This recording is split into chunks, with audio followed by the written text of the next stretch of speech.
We are live. Welcome to Movie Boners. Hi, podcast. everyone.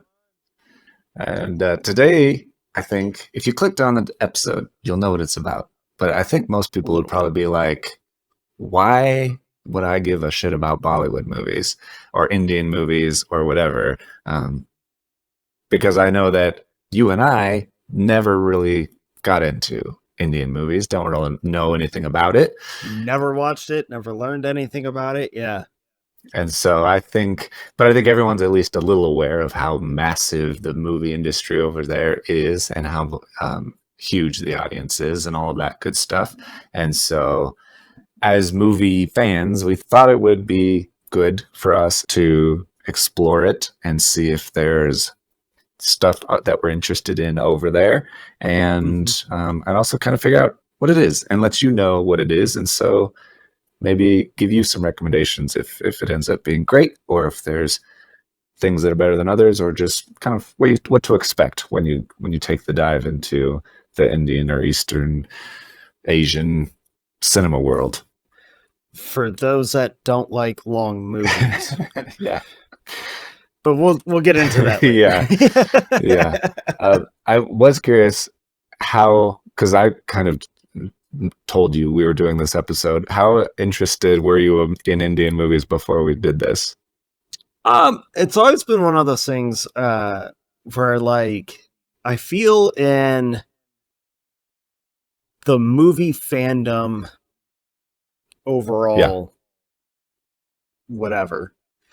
Bollywood, it seems to be beloved and kind of like a staple in being a fan of film. Like, people tend to tell you, like, oh, you have to watch Bollywood films to be like a film fan, right? So it's like I don't want to say like a pretentiousness to it, but it seems to be held in very high regard. I've always been curious about it, but never curious enough to like actually sit down and watch one. I've always been like, oh, I should watch that someday, and then never did until now, where I had only heard of one of the movies that we watched, and we'll get into it later. But going into it, I was definitely curious, and maybe took it a little for granted, because I figured like, oh, it's just like a movie, so I'm looking at like 2 hours tops. And then literally the first two that I tried to watch were like 3 to 4 hours long, and I'm going, what? Yeah, a lot of them. Most of the ones that we watched were that way, which made it a challenge to cram. But I got texted you. I was like, hey, how many do you think we could do in 2 weeks? And you're like, 10 should be no problem. I was like, 10's fine. And I'll be honest, I got 9.5 watched. Fair enough. So I missed one of them because I ran out of time, because I took it for granted. I was like, 2 weeks, watch 10 movies? This is cake. We watched like 20 plus movies in a week, so whatever. No way, Jose. Yeah, I'm kind of in the same boat. There were a couple that I was like, I just can't. I'm falling behind. I need to watch the other ones to form an opinion about it, and then I'll go back to it and actually like finish the story. Yeah, so I got 9.5 watched out of 10. I think that's pretty good. But yeah, it was interesting, and we'll get into it in a bit. But interesting is probably the only word I have at the moment. I gave you a wide variety because I selected a bunch, and I was like, well, I want to try to sample the classics, the epics, the silly ones, and a horror one, because you love horror movies, and especially foreign horror. You're always saying Korean horror, Japanese horror, all these other horror movies. It's true. I do love never done an Indian horror movie, so I was like, we need a good horror movie. And so I tried to select a bunch, and I think we got a good variety in there. It was all over the place. Yeah, we'll get into it. Okay, before we do that, let's check in on a couple of things. Number one, if you are not a member of the Movie Bonus Fan Club, you should get in on that, because There are a couple levels you can join at. If you join as a founder level, you get a free mug, and it's a color changing mug, and it looks like a pirate flag and has cool texture that you don't know what it says until you actually are allowed to read it. It's a secret. So that helps us out a lot if you're interested in supporting the show, interested in making the show better, and also getting extra stuff. We have extra episodes that you will only get if you're a member of the fan club, and discount on merch, exclusive merch, all kinds of cool stuff. And you can attend recordings, all kinds of cool stuff. So we want you in there. We want you to have fun, and we want to continue expanding the show and making it better, get better equipment, all that good stuff. So if you're interested, we would love to have you on board. And then another major development this week that most people may not even be aware of is that the movie draft is getting shaken up right now. I'm not gonna lie to you. God, yeah, I bet you were puckering just a skosh. I puckered and released and repuckered again because you have taken the lead currently. Wolverine, X-Men, what the heck is this movie called? Deadpool and Wolverine. Yes. Yep. There's a lot of people involved. Deadpool and Wolverine primarily are in this film, and it has an 8.3 on IMDb right now, which shot you up over my IMDb score. You have the 7.017, and so now you are leading in two categories: the IMDb rating and the Rotten Tomatoes audience difference, and that hurts me quite a bit. It's also the number one R-rated opening weekend ever, with almost over $400 million just in the first weekend. Yeah, it kind of destroyed some box office numbers and records. Even that took me off guard. I was like, this is going to be huge. Holy shit. Yeah, so I think we're definitely... you're halfway to $1 billion now. I think you're tracking for over $1 billion for sure. It seems to be going well. So people seem to like it, and so I don't think people will be like, "Oh no, we were wrong. Don't go see it." I think that people are going to see it. I also think it's the kind of movie that people need to see as quickly as they can, because if it's anything like The Flash, the freaking media is going to spoil everything about this movie. I guarantee it. Oh, it's already... I saw it on... Not to jump ahead, but I did see it on the Thursday preview. And Friday afternoon, I saw tons of spoilers for it. And coworkers were telling me, like...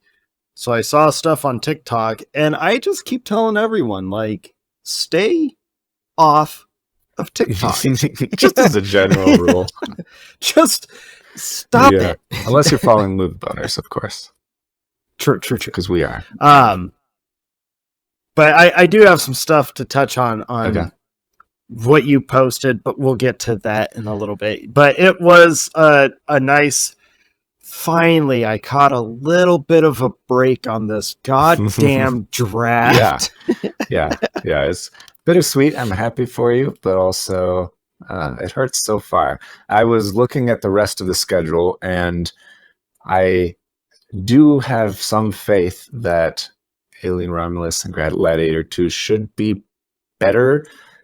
So maybe it will bring me back up in the rating, but I'm really concerned about Red One. I could see that being like a 6.0 movie, and maybe less, and I don't really need that to happen right now. I need it to be better than that. So I have concerns, I would say. That's fair. Okay, I shared the wrong thing, and now I need to go back to my notes. What other things did I have for the movie draft? Well, Trap is coming out soon. That's very interesting and exciting. And I think you have that as on your bench. Yeah, you do. Yep. And then I'm sure that I was definitely sure that I was pulling a sneaky by choosing both parts of Horizon American Saga in the same year and getting you to let me to do that until they just decided not to release part 2 this year, and they don't even know if they'll release it in theaters ever, because the first part didn't do well in theaters, obviously. So that made me sad. Just as another note, after all. And yeah, I think that's about all the stuff. Beetlejuice had a trailer recently. Did you watch that trailer? I did not watch the new trailer. I'm kind of trying this. I'm trying to avoid like second, because they do the teaser trailer and then the first trailer. So I'm kind of in this boat now where like I'm done with any trailer after the first full trailer. Okay, sure. Because they're showing too much, and it's really, I mean, it's been bothering me for decades now, but it's really getting to me now. Yeah. When I pull up a trailer and it's like 3 minutes long, I'm like, fuck this. I'm not watching this whole trailer because it's going to show the whole movie. It's going to show way too much. And I just feel just release the teaser and then one, like that first trailer. Keep it to like a minute and a half, maybe 2 minutes tops. But other than that, like, stop showing everything. Yeah. I'd be fine with just a teaser, honestly. Yeah, I get why they just do more, because there are people that are like, I don't even know what that is. But if it gives you the vibe or gives you kind of piques your interest, I think that's all you need. Yeah, I think we need to get back to the joy of the movie experience. Yeah, for sure. But yeah, and I think that comes out in September. Speaking of September, so our schedule is kind of out of whack for two reasons. Number one, I fucked up. I had written down that Joker 2 comes out in August 4th, and it comes out it's like in October 4th. Way off. And so part of the reason you should be in the Movie Boners fan club is because I already released that as a preview to those people. I was thinking it would come out a week later, and I was like, oh shit. And so move that out for everybody else. There'll be a very fun Joker episode in October for you people. Second reason is my wife and I are still having a baby in September at some point, and so there will probably be some outages as far as episodes that come out. Dustin might have some guest hosts on in my place. We've talked about maybe doing that. Depends on scheduling things, but we'll be back after that. So no worries there. Just to give you a heads up. And then, what new stuff have you seen? Tell me more about Deadpool Wolverine, and then we'll get into everything else. Okay. I guess we'll start. Finish the thought. I saw Deadpool and Wolverine. Yeah. And there's a giant cavernous face behind you. Yes. I'm so proud. And let me tell you something. Like, I wanted this, especially, like, I always wanted the popcorn bucket. Yeah. But after missing the Dune 2 bucket, it was like, I have to get the Deadpool popcorn bucket. I have to get it. It's so awkward in the pictures. And then a buddy from work went and picked him up when they went on sale. So he got himself one, he got me one. So shout out to Jay. Thank you, bud. I told him it'd be in the background. Evidence is there. Yep. So he brings it to work and hands it to me, and I'm all stoked, like, woohoo! And then you get awkward, HR knocking on your door. Bucket. It's so much worse in like person. So there's a tongue that you like can't avoid when you stuff your hand inside of the bucket, and it's this like weird rubber texture. It's textured, and you could say it really is, and it's so wrong and awkward. I will say everyone at work played with this thing, so this thing got handled so many times. Wow. Yeah. That's right. But I'm so proud of it. It is staying here.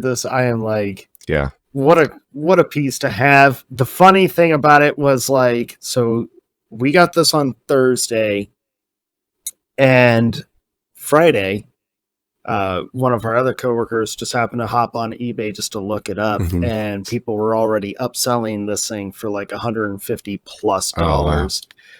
So I was like, thank God. Yeah.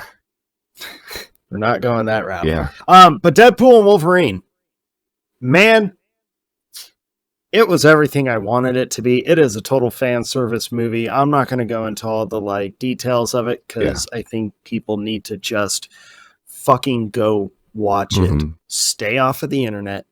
The movie was made to be a fan service, to be a joyful experience, like full experience for this film. And to let the internet ruin it for you is sad. Yeah. And the people that are like okay with ruining the movie experience for others really piss me Mhm. off. Like, shut up. Let people go watch this movie. We don't need instant gratification. That shit needs to go. Yeah. It's got to end. Yeah. I'm so tired of this. Like, I had when one of my coworkers told me one of the spoilers that he saw for it, like I felt my stomach drop because it was such a disappointment. I told him like it's not going to ruin the movie for you, but the experience, man, there's something Yeah. about it that just It'll ruin that it moment pumps you for up. sure.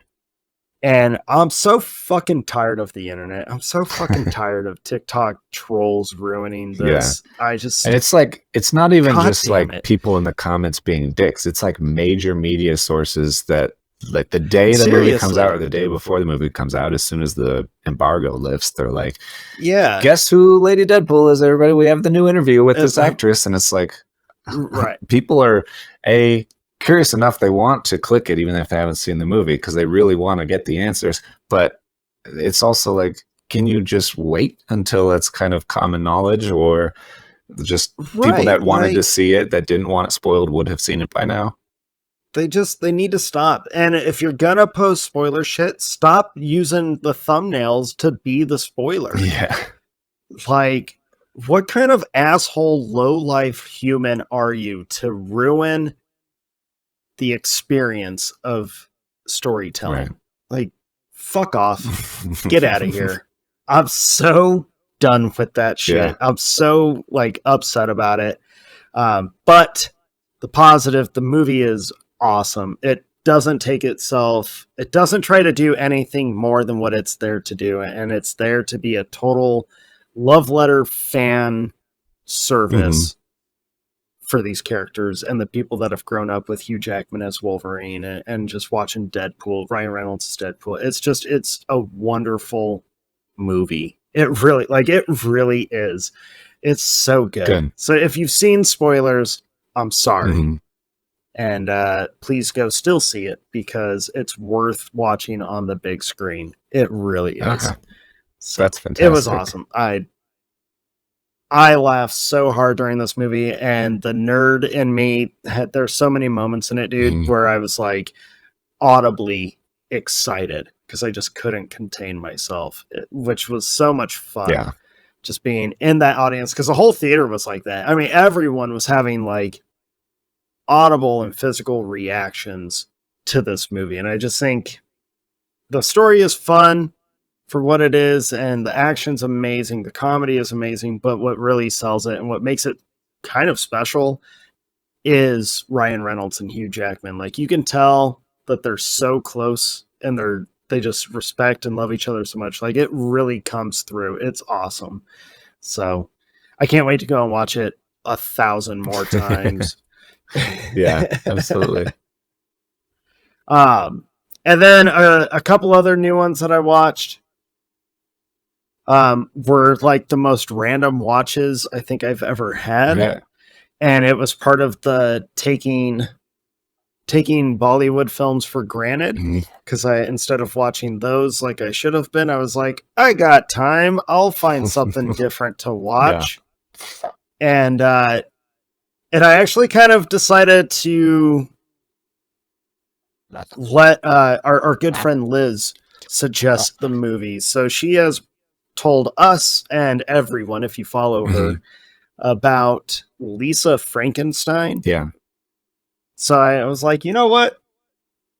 I'm in an 80s ridiculous mood. Let's watch a quirky 80s, like, weird take on a great story.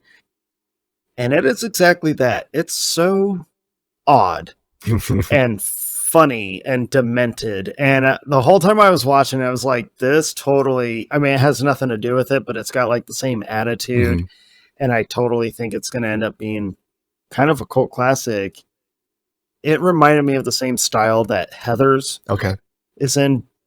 where it's just real dark humor, Yeah. real sarcastic, very just odd.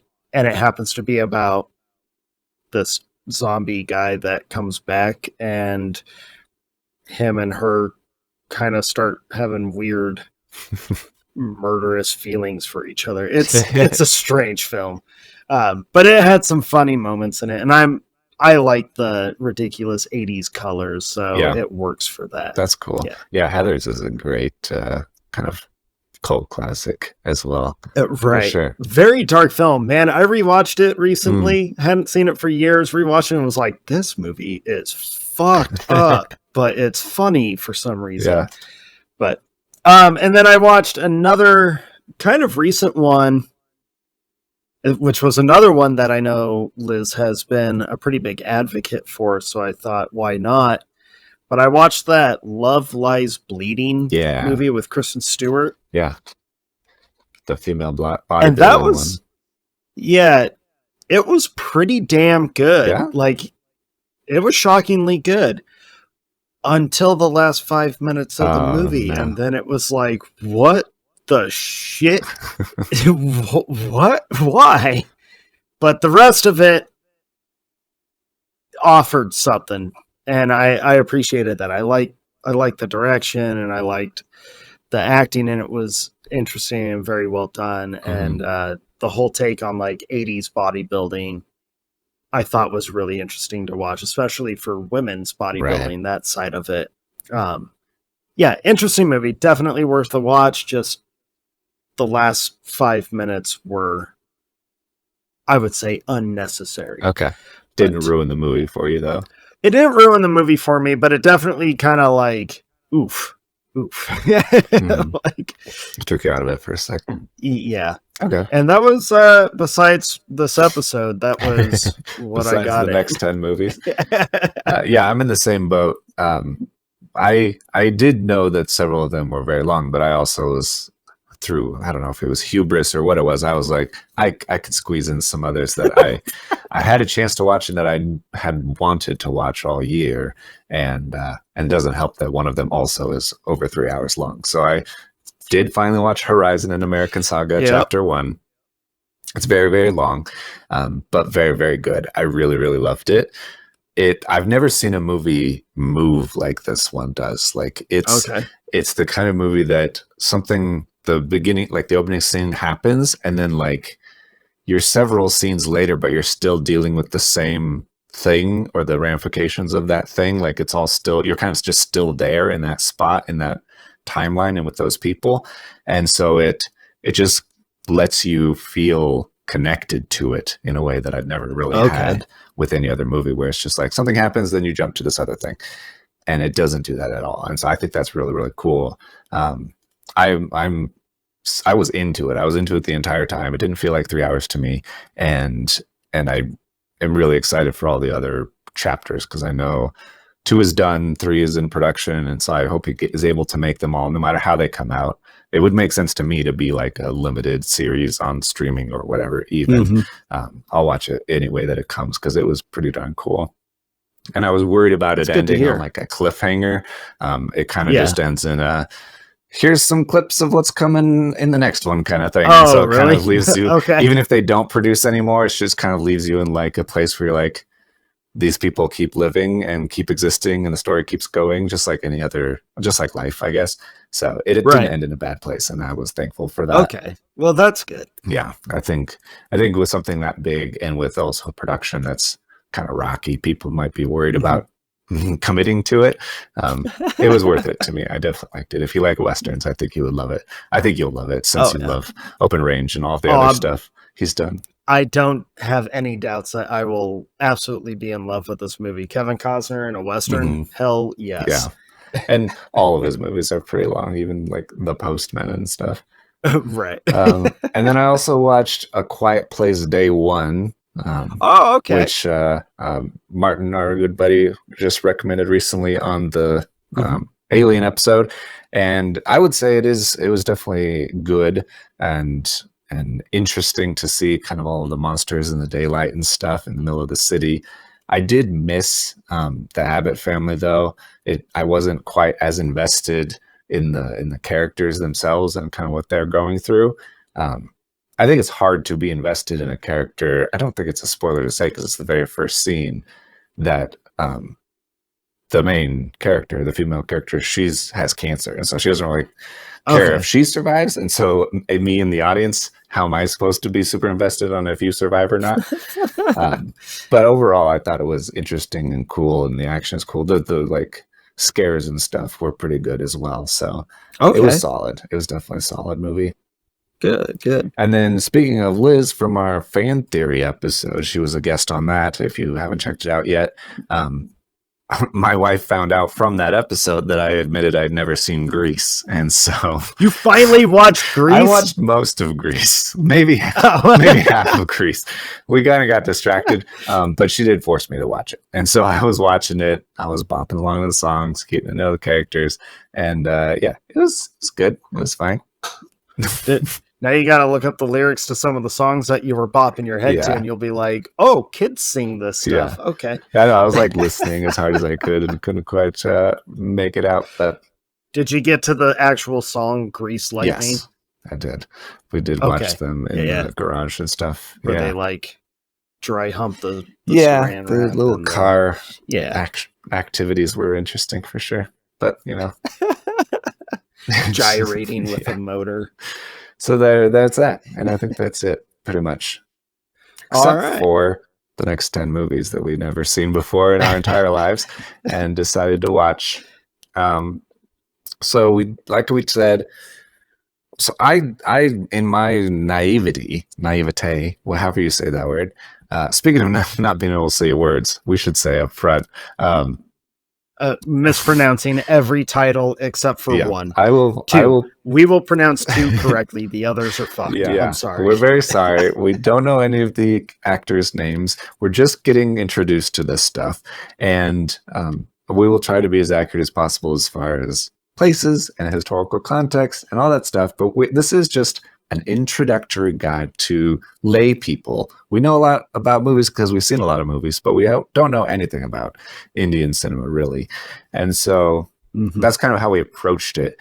I know that, so one of the movies is RRR, which blew up a couple years ago, kind of in the Western media space. And that's what kind of made me interested in Indian movies. I was like, oh, that looks kind of cool, and people are talking about it and they're saying it's really good, and so I kind of got interested then.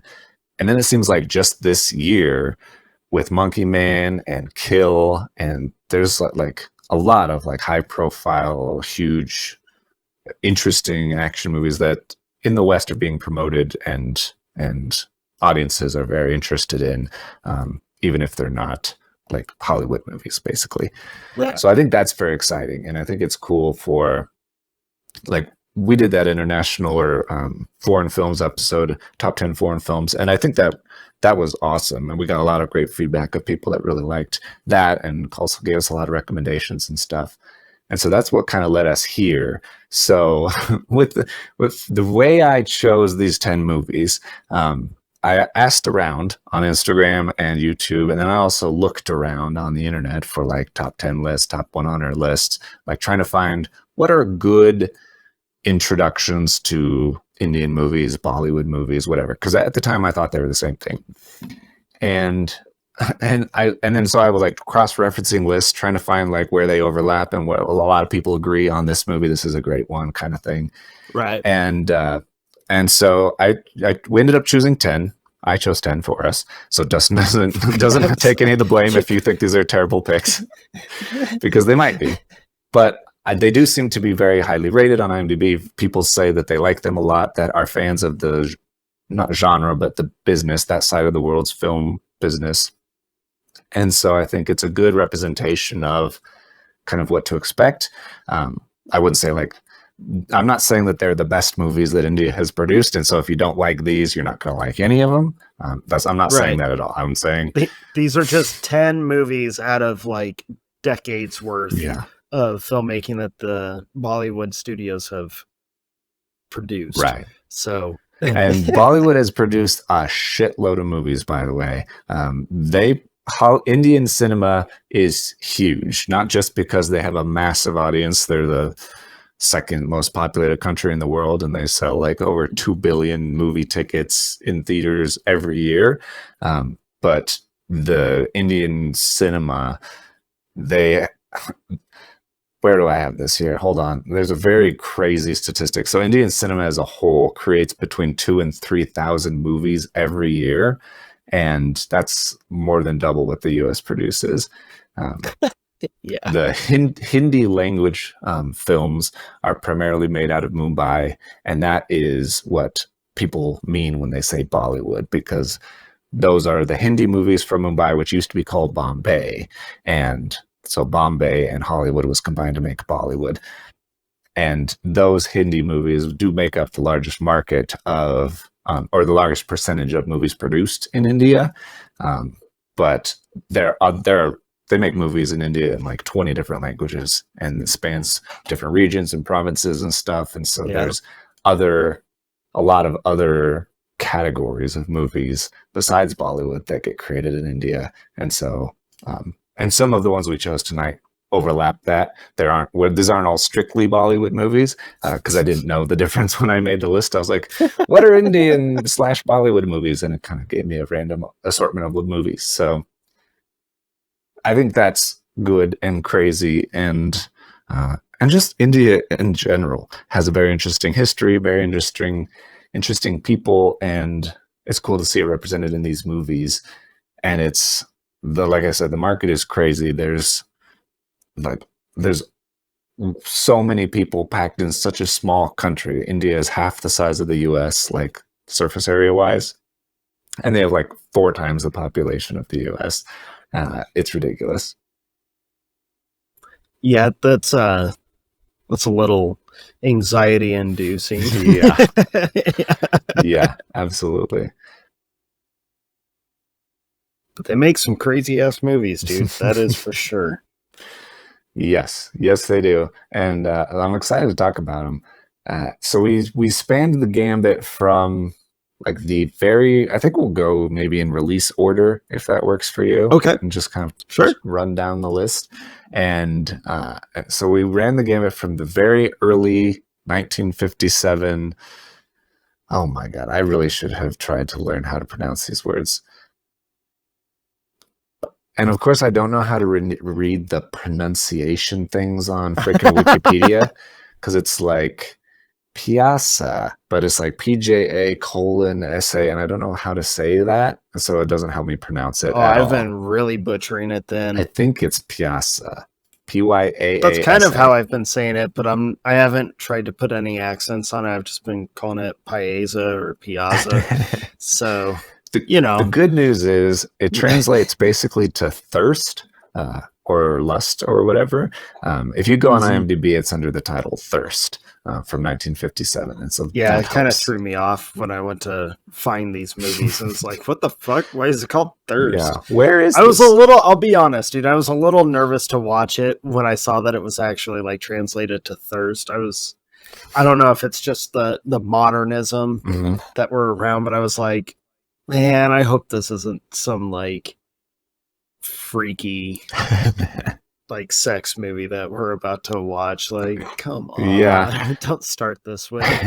So I selected the ones I selected because of their importance in the culture, the fan relevance, or the fan following that have loved them for a variety of reasons. And Pyaasa made the list because it was super old, and I thought that was really, really cool. Kind of more of like our golden era classic black and white Hollywood movies. And it does seem like people agree that it's a classic in the Hindi canon, and one of the movies that kind of really started it all as far as what you think of when you think of Indian cinema or Bollywood or something like that. And so generally considered, it seems like to be one of the genre's best films ever made. So that seemed like a good place to start. And so we went with that. What did you think of Pyaasa? Sorry. I'm trying. I don't know why I said it like that. Pyaasa. Pyaasa.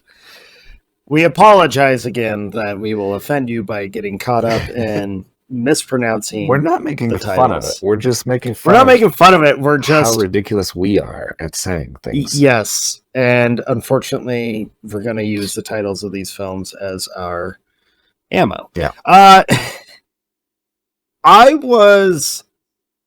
thought it was an interesting concept. The like broke down poet trying to kind of make his way through life. Mm-hmm.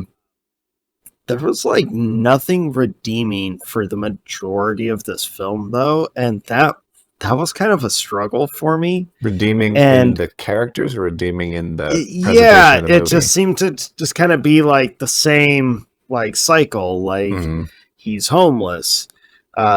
His brothers hate him. His mom wants to love on him, but she allows her sons to control what she does in her home, so they boot him out.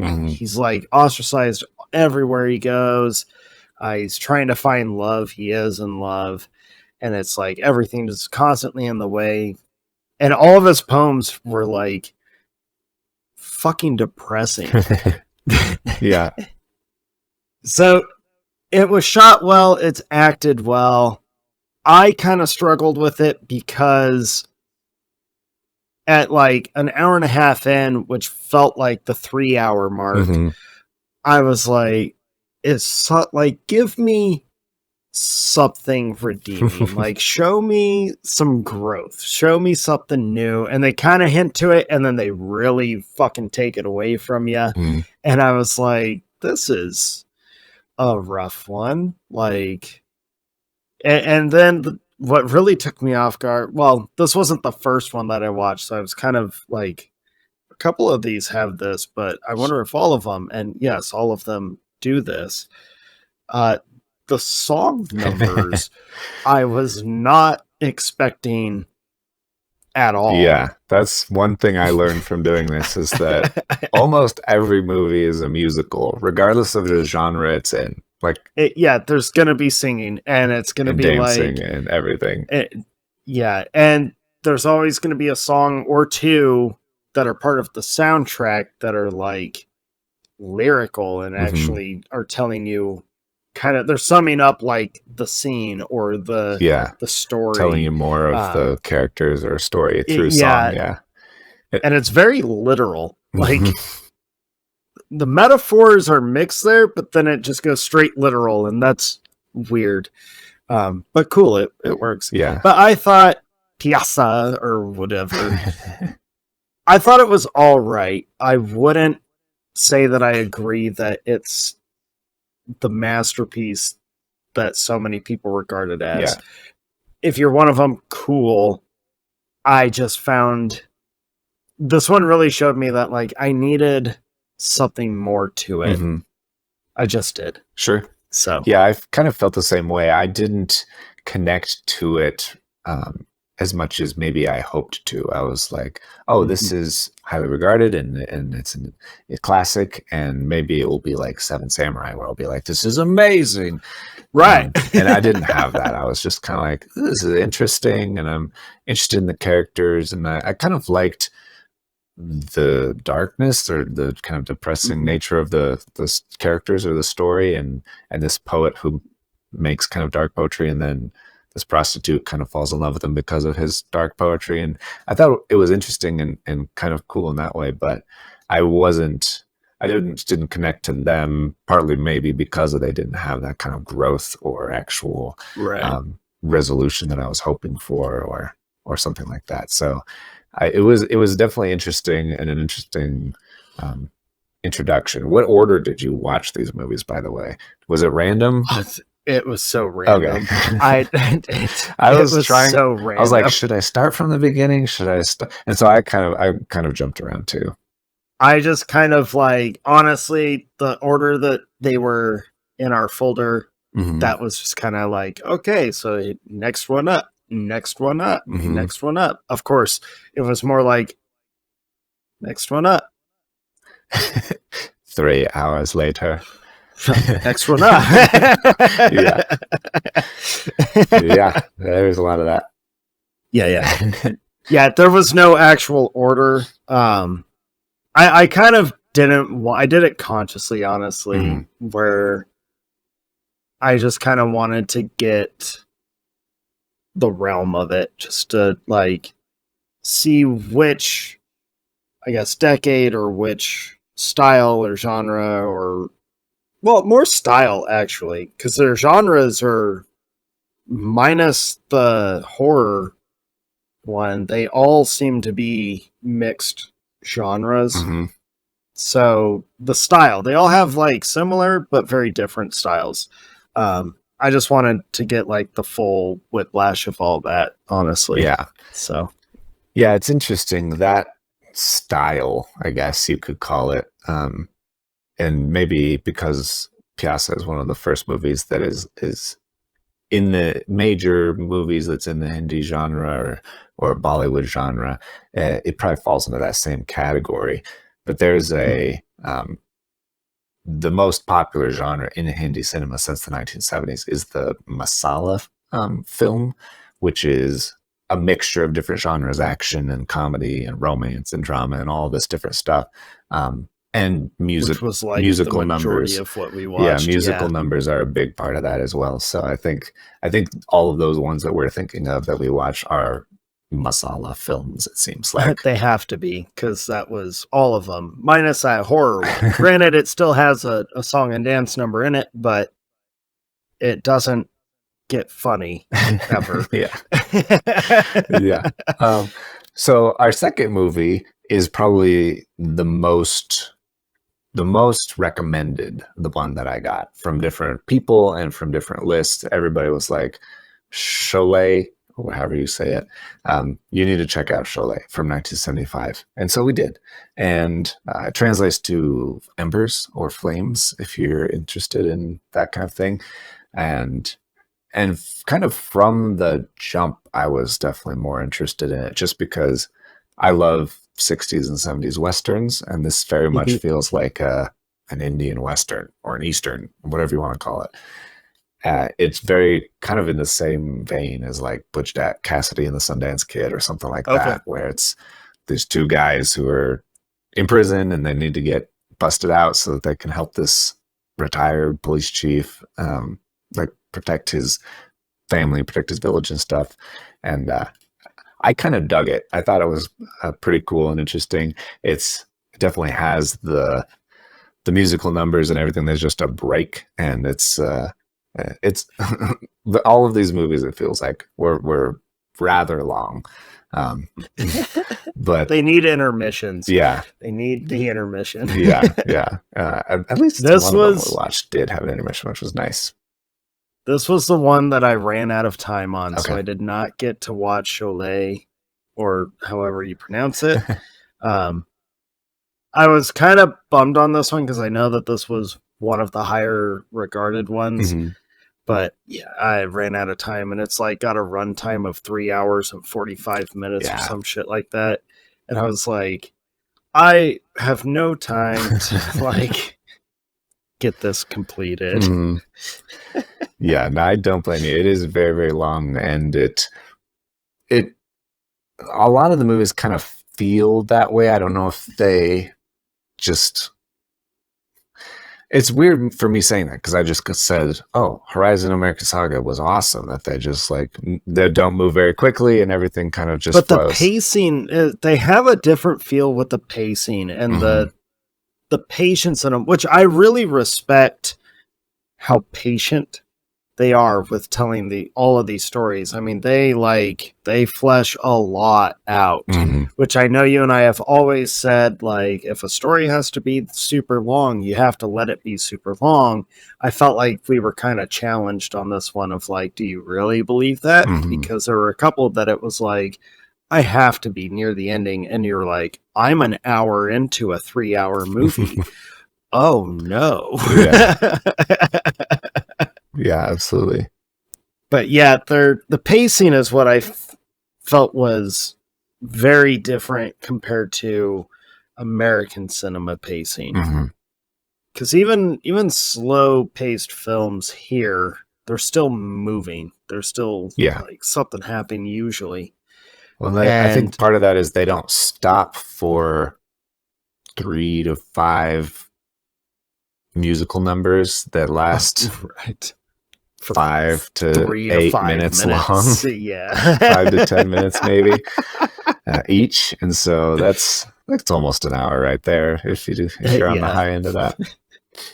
I did find myself with a couple of them like, wow, if they cut that part out, if they cut this detail that didn't end up pertaining to anything, if they got rid of that, if they got rid of some of the like soap opera looking shots, like you would knock off a lot of time in this movie. But then I kind of had to stop myself with that thought because it was like, I don't want to like thrash this this genre because I think there is something there. Yeah, I do. And I also think that is part of its charm. I think that at least for the people that love it already or grew up on it or whatever, they're definitely into like the soap opera-ness or the melodrama or the weird effects or whatever it ends up being.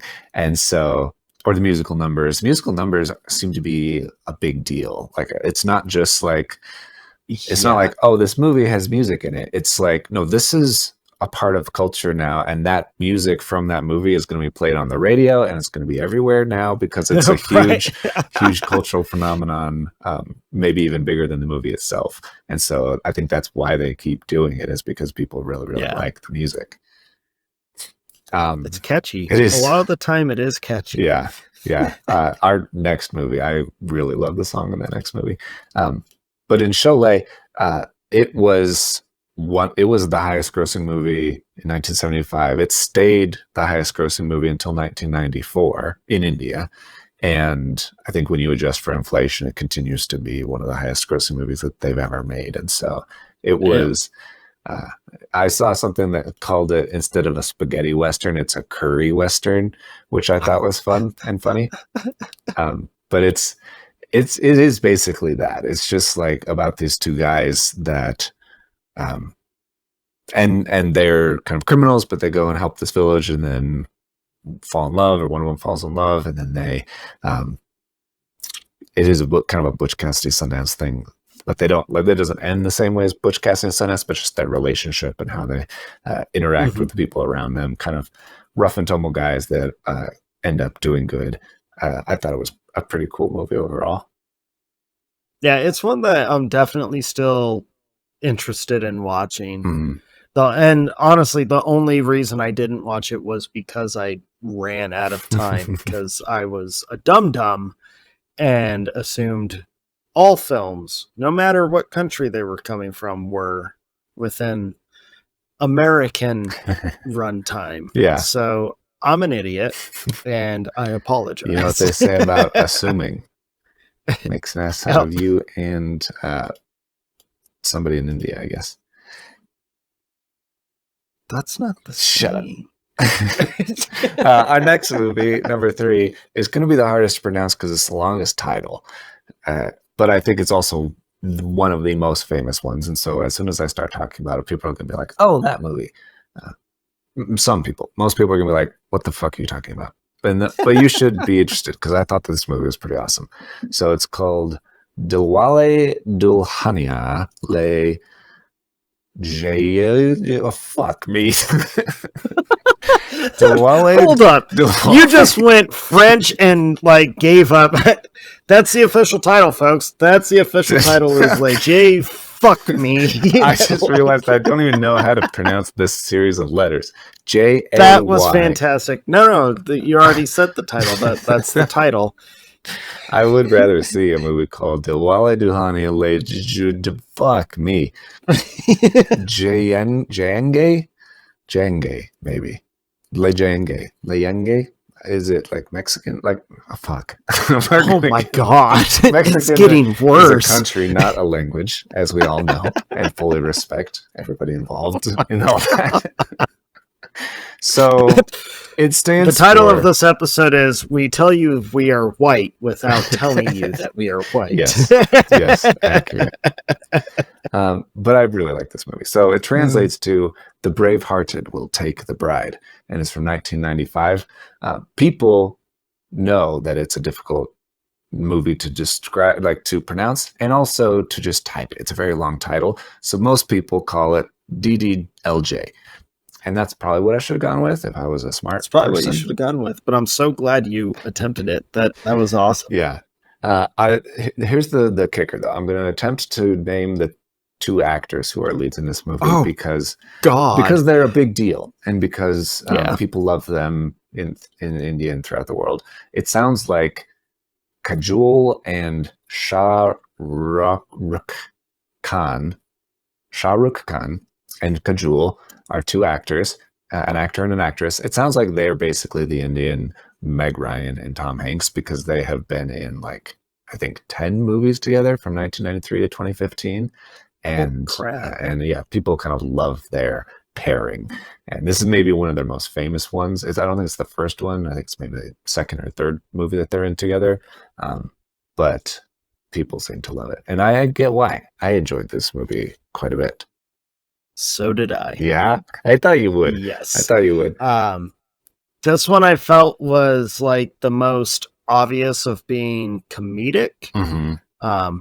And let's face it, you and I both know, Jake, that you and I are both suckers for rom-coms, Yeah. especially kind of like the bungling idiot kind of rom-com. And Yeah. they shouldn't work together or be together, but they should because they're so opposite. Mm-hmm. Yeah. And I know you made a comment just a little bit ago. The music in this one is fucking catchy. Yeah.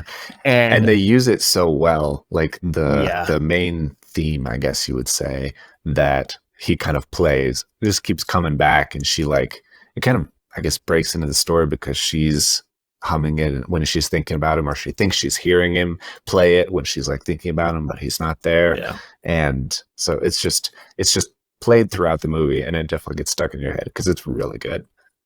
It is. Yeah, I did enjoy this one. I thought it was very interesting. I thought seeing that side of the culture, because this one really felt like it was showing you like the culture Mm-hmm. and kind of some of the values and holding close to your roots, you know, because it starts in London, but they're holding firm to their roots and the actual culture that the families are from. Yeah. And I thought Raj's dad was actually awesome. I kind of wish he was in the movie more. Yeah. But the few scenes that he has, I'm like, this dude rocks. Mm-hmm. I love this dad. Yeah. He's a great supporter of his son. And even through this like weird scheme that he's trying to pull off. Yeah. Yeah. Yeah. I liked it a lot as well. And I liked kind of the total scope of the culture. I think it was a good introduction to that because you have them as kind of students in London and you get kind of the exchange student or immigrant mentality of it, but then it does then go, the last half of the movie is back in India, and then you kind of see all the major traditions and especially wedding related things that they do and go through and put themselves through or put their children through. That's a big deal as well. So it was really, really fun, and I definitely liked the comedy in it as well, and the romance. I think that the chemistry and everything was really good. So it was when one you of my said favorites. that they were like the India's version of Tom Hanks and Meg Ryan, it clicked because the whole time I was watching, I was like, man, these two work very well together. It reminded me kind of like that, or like Matthew McConaughey with Kate Hudson. Like, they match. Like, this is a good pair. They're fun to watch. When they were stranded in I forget which city they're in, on the way to Zurich, you know, they missed the train because he's fucking with her. It was so like, of course they're going to get stuck together. You have to, you know, it's happening. But I found myself excited that it happened, and then excited to see them have to kind of put up with each other and go through that normal rom-com where like they start off hating each other, but then they're like, oh crap, now I'm kind of falling for them. And it was a very pleasant film. I didn't think that I was going to like it initially because I was kind of annoyed with Raj, and I thought that I was like, I don't know if I can handle this guy if he's this guy the whole time. But then they do a very good job of having him show that he has another side to him, that he's just sticking around and he doesn't really want responsibility and all that stuff. But then he has like so much more to him, and then you kind of see it, and she starts to see it, and you're like, oh, I kind of like this guy, and Right.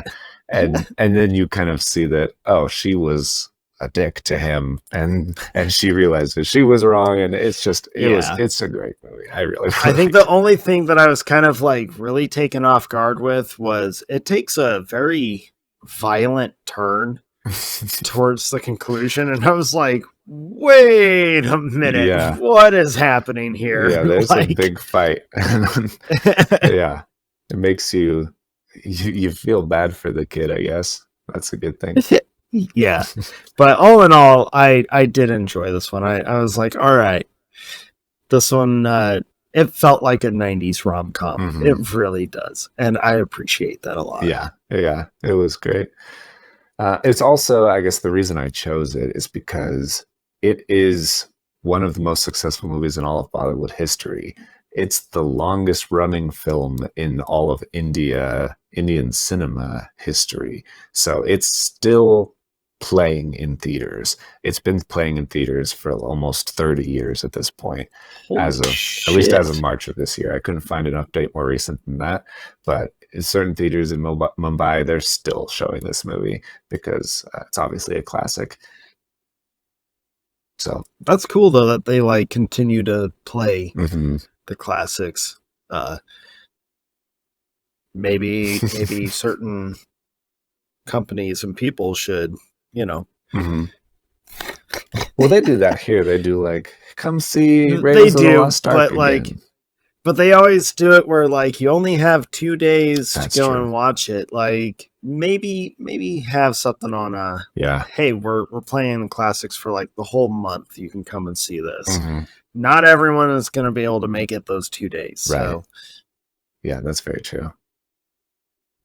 Okay, our next movie is called Lagaan, Once Upon a Time in India, which I Mhm. think, as the name implies, there's a lot of weight that comes with like when you put Once Upon a Time in front of your movie, at least as Yeah. far as movie lovers or cinema history goes.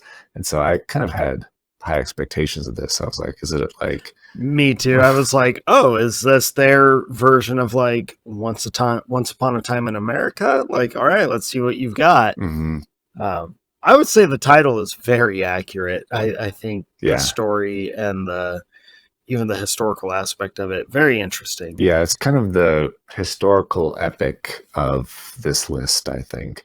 That Mhm. and the runtime indicates that it's 3 hours and 44 minutes long as Yes. well. But it runs the kind of the historical gambit, and there's a lot of times a lot of these movies reference India's history, long running history, with particularly as it pertains to the Great Britain and being part of the British colonies and empire and all of that stuff, and being under the boot of that empire as well, which is something as Americans we can relate to. Uh-huh. Although some people choose to combat that tyranny by crossing the Delaware, killing some redcoats on Christmas night in their sleep, but some people try to do it through a cricket match, and that's also good. That's most of the reason I chose this movie, because I was like, Indian history is going to be a big deal, and also I know cricket is a big deal, not just in India, but a lot in India, and I don't know jack shit about cricket. So I was like, maybe we can learn something about cricket while we watch this. I think I learned a little bit. I think there's still a lot of rules or like how the scoring actually works. Yeah. I think I need to learn. But no, Jake, when I was watching this and it kind of tells you up front like what you're about to see with like the history of what the British were doing to, India. You picked this because it's an anti-tax film. I honestly didn't know it. Well, I mean, that's not true. I did know that part. I knew that this village chooses to play a cricket match against the British in order to avoid this crazy taxation. The British raise their taxes from regular amount to double that amount, and it's going to ruin this whole village. And so a dude decides for the village that he will play he will get a cricket team together and play the British at their own game in order to avoid paying tax for a couple of years. But if they lose, they have to pay triple the tax. And so they're really, really boned at that point. And so I did know that. I didn't know that this movie is a lot like Robin Hood in most of its story. And as soon as the guy is like hunting a deer, and then the British guy is also hunting the same deer, and then he gets like pissed off at him for quote unquote hunting the king's deer, I was like, wait a second, is this gonna be like Robin Hood? And then all the tax stuff happens, and then Maid Marian shows up. Now she's just this Indian girl, but she's and there's also like a love triangle with this British girl who's also teaching them the rules of cricket, and so they compete against the British at a tournament, just like Robin Hood. It was basically Robin Hood. I really enjoyed this one. I did. I thought the historical aspect of it was really interesting. I found myself with this one and another one that we'll get to later. I found myself thinking, like, and the British get mad at us for movies like The Patriot. Yeah. The portrayal of the British back then, you might argue is a little bit harsher or more harsh than what we've portrayed them as in our cinema. So sorry, Brits. I think India cinema is still very bitter. I'm very bitter. Yeah, I think it's understandable. I mean, they've been fucking shit on for. Also, it takes place in the 1890s. So, like, for context, the United States had our revolution, won it, and have lived as a free country for over 100 years at this point. And India is still getting shit on by the British at this point. So that definitely sucks. Yeah, I just couldn't help but have that thought of like, and they think we portray them as assholes. Yeah. Nope. Nope. I mean, we do. Oh, we do. We're obsessed with British villains. They're just fun, I guess. But especially the British government. The people can be pretty cool. I think most of the people are cool, but the government, like most governments in the world, suck. Did I say most? I meant all. That's a movie boner's PSA right there. No, I really did enjoy this one. I think some parts could be like trimmed down because almost 4 hours really felt like 4 hours. But the match itself, I thought, was really interesting and definitely entertaining. I really, really liked the song about the rain in this one. I thought that song was really, it's catchy, it's cool, but you actually feel kind of the gratitude that they have that a storm is finally going to show up. Spoiler, it doesn't. It just moves on. And you as the audience, well, I don't know about you, but I felt just kind of like, are you fucking kidding? Yeah, I was waiting for that like cathartic moment of yay. Right, and then it just passes, and I was like, what a buzzkill, man. Yeah, that's life. I liked the main dude in this. I thought he did a great job. I thought he made that character interesting, and all the characters around him, or actors around him, it felt like everyone was kind of elevating their game. And that's just from a bunch of guys that I've never seen on screen before, but you kind of got that sense of like, they really rallied to this guy. So I thought Lagaan was pretty cool. I did enjoy this one quite a bit. It seems like that actor, Amir Khan, who also produced this movie, he is a pretty big deal as far as Indian acting goes. He's in a lot of their major stuff, and people definitely like him a lot. And I get why. He was definitely very charismatic and grabbed me, but also kind of good at being vulnerable in the love triangle and everything. So I liked it a lot as well. And I don't have anything else to say. I liked it a lot. Our next movie, we're getting into a couple of weird ones here. So a couple. I chose Koi Mil Gaya, which translates to someone is found. I'm pausing for the ellipses in the title. Someone is found. And because I chose it because someone said this is like the Indian E.T. And Yeah, that's how it was described. E.T. is one of the biggest and longest running movies in the theaters in the States. And so I was like, well, that is good. I saw a lot of people online saying like, oh, I grew up on this movie. I love this movie. It's phenomenal. Yeah. And so I was like, okay, we'll put it on the list as maybe more of a family film. Friendly kind of thing. Yeah. Yeah. And I was definitely, when I saw that it was like the India's version of E.T., that obviously is going to perk my interest. I love E.T. Mm-hmm. I think it's just such a beloved film and wonderful story. Breaks every human. I don't know anyone that has ever made it through the hospital scene without crying. Mm-hmm. If you did, what's wrong with you? Yeah. So I was excited to watch this. I thought, ooh, this will be cool to see the India's ET, family friendly style. Like, let's do this. I didn't like this one.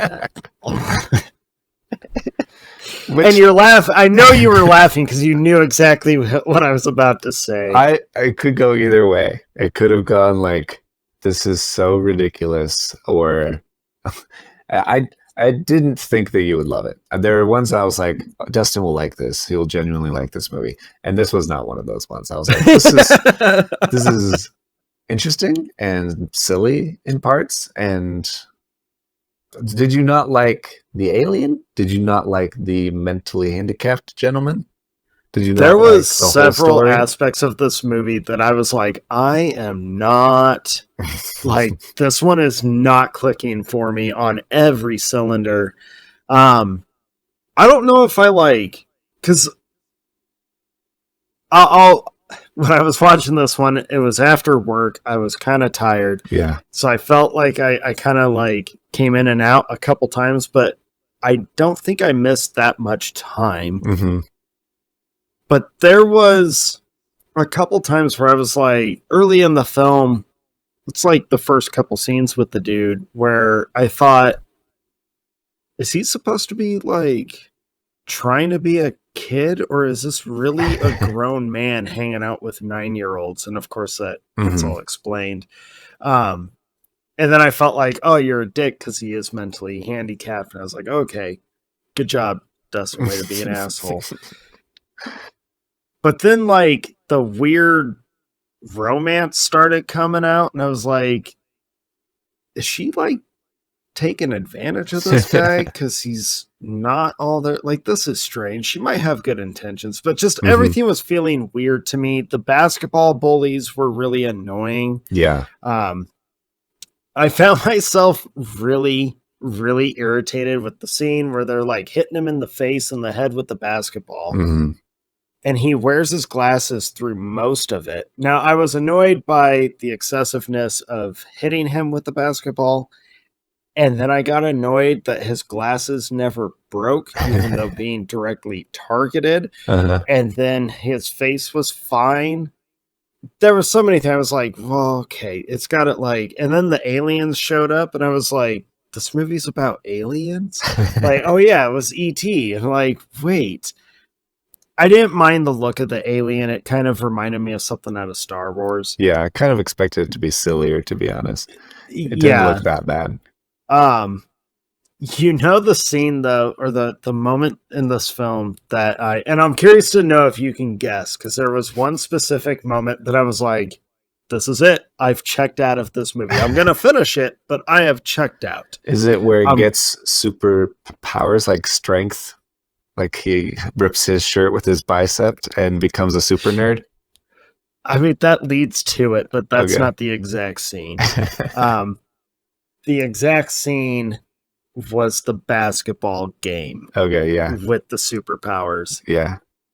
It instantly reminded me of Ernest Goes to School. Yeah. Which if people remember, I'm kind of not a fan of that one because I felt like they desecrated the character and the heart of the character of Ernest by having him cheat in this basketball game, having this dude and the group of kids cheat, and everyone's like on board with it. I felt was like ooh, this is bringing up my opinions on Ernest Ah, Goes good. to School, and that's not good. It's because he's the Uh, hero and he's beating all of these shitty bullies. well, right, and rightfully so, because the bullies do suck, but Hmm. he's kind of really annoying. So I kind of didn't care that much that he was. Yeah. Does that sound bad? That does. No. I could not get into this one at all. Yeah. It's a weird mix, it felt like, because it's like you have this story about this guy who's mentally handicapped and he's not like able to do all the things that he would normally do. He's not able to pass his exams. He's not able to Mhm. have older friends really because he's more just kind of at these kids level and he hangs out with them and they're awesome. And so you have like this heartfelt story around this stuff. And then you put all of this alien stuff in there also as like trying to tie it in and trying to help him be better, but the way that he's better is just like He cheating. kind of turns into a douche. Yeah. He Like, doesn't like I don't know. And there's not like that emotional connection with the alien. It felt yeah, like that where he like actually cares about it and grows in some beneficial way. Like I guess maybe even earlier on, it was more of just like, oh, this is great. I have these superpowers. I'll do whatever I want, and I'll be handsome, and I'll get I'm super girls. And jacked. I'm gonna go and bully the bullies, and mhm. yeah, I mean, and the bullies were really annoying too. The whole time I kept thinking, like, are there actual biker basketball gangs in India? Like, is this a thing? Because if it is, weird. Uh, Yeah, yeah. I yeah, feel bad if I that's a thing. I was not a fan of this one at all. I was kind of bummed Hmm. because I watched this one after watching another that I actually really enjoyed and was like, all right. And then I watched this one and was like, Hmm. oh no. It felt like, you know what it felt like? It felt like a very heavy nostalgia movie. Like if you were a kid and you saw this when you were like 6 and you just were like, this movie is awesome. I feel like this Yeah. kid. And then he gets huge muscles and then all that stuff. Then you're like, I love that movie. But then you go back and watch it as an adult. You're like, oh, it doesn't hold up as much as I thought it would. It feels like that kind of movie. It does. It does. Now, granted, I know some people would tell you and I both, like, you guys did a whole nostalgia episode and none of your movies we would say hold up, Yeah. and we would argue that and be like, It's wrong. all personal. Like when it comes to It is. nostalgia, it's very It is. personal and it doesn't necessarily translate to someone seeing it for the first time now. Yeah, this one just, it was not for me. I'll stick with the true ET, which has more heart, cooler superpowers, and less basketball. So But there are 0 jack dudes in the real ET, so I'm minus okay 1 with point that. for I'm that. okay with that. Because seeing this dude who's like, I don't know, it just seemed odd to have him that jacked. Hmm. And then he's like giggling like a 9-year-old. It just seemed weird to me. Like, I don't know. Yeah. I don't know. Yeah, sure. I totally get that. Okay. Then our next movie is called 3 Idiots from 2009. And I saw on a lot of major lists that this one comes up a lot as one of the best in the Indian business. And so it was, I think, probably the main reason that I put it on this list because this one and Sholay seem to be the ones that everybody's like, yeah, 3 Idiots is great. Mhm. Check it out. And so we did. And We did. it's kind of tonally strange to me at first because I couldn't quite tell. I was like, is this a comedy or is it going to get super serious all of a sudden? Because it kind of goes back and forth a lot. It does a lot of back and forth. It feels like a very grounded story. Mm-hmm. Yeah. It was my favorite. Okay. I'll just tell you that right now. It was my favorite out of all these that we watched. Probably won't come as a shock to like you or to anyone else. The whole friendship story, Yeah, and the longevity that the film shows it through was my favorite part of it and why I love this movie. But I am with you. It starts off like super comedic, and then it gets very serious, and then it goes back to comedy, and then it's very serious, and then you throw on the romance and the songs, and you're like, I don't quite know what genre I'm in, but by the time it ended, I was like, oh, this is just, it felt like this movie kind of stripped itself down and just let the story be, and was like, hey, we're going to throw like, sometimes life is hilarious and a joy, and then, you know, in the blink of an eye, it's crazy serious, and when you least expect it. And I liked that it did that. I really enjoyed this one. It really was my favorite. I was on board with it from the moment that the friend that they're like spending the whole movie searching for. Yeah. When he first shows up to the school and electrocutes the dude with the spoon and the pee. I laughed out loud at that and was like, I'm going to like this guy. And then I was like, oh, I think I'm going to really like this movie. But when all the freshmen are gathered into the courtyard and the, what do they call him? The virus is telling him about the space pen. And he has that question of like, why didn't they just use a pencil? I was like, yep, I'm on board with this movie. If it maintains like these kinds of characters, like the two friends that are very different backgrounds trying to adapt to him, like this is going to be a fun movie. And it really was. I really enjoyed it. Yeah. Even if it took me off guard a couple times. I kind of knew that question was probably coming because I knew that the Americans especially spent all this money developing this pen, and then the Russians just use a pencil. And it's like, why wouldn't you just do that? But I did definitely like the friend. I was worried that because the movie shifts so much from like, oh, it's a funny moment, and then gets super serious. And I was like, then they're spending that time looking for the friend from the jump. You realize, oh, they don't know where their friend is. They're trying to find him. They haven't seen him in a while. I was like, that friend's going to be fucking dead. They're going to find him, and it's going to be the saddest ending I've ever seen in a movie, and he's going to be dead. And I was grateful that doesn't. I will tell you this. Had the movie not ended the way it does, I probably would have hated it. Because it's the kind of story that needs the ending that it has. It has to have that ending. It's the only one that actually makes sense and aligns with the whole story. I'm with you, though. Just with the couple really serious moments that happen in it, I was worried, like, please don't go this route. Yeah. Like, yeah. That's all after all this friend has kind of done and kind of helped teach them or been a part of, like, don't ruin this. Like, and I love that he has that mantra of like, all is well. I thought that was a cool thing to include in this movie, in this story. And I kind of took that from the movie of just like, what a cool thing of like that mentality. So I really, really enjoyed Three Idiots. And I thought the two friends were fantastic. Yeah. The photographer and the engineer. I thought they were great. Perfect like examples of different backgrounds, different kinds of friends, but all being together. Yeah, and just kind of showing how this one guy affected them so much in their life. Yeah, and kind of kept them together. I thought that was a cool thing. So I think it was awesome. Very positive movie. But definitely the serious left turns that it takes are jarring, especially that first one. Yeah. That first major one, when you come out of the song, I was like, oh God, when did we go into Dead Poet Society? Like, come on, man.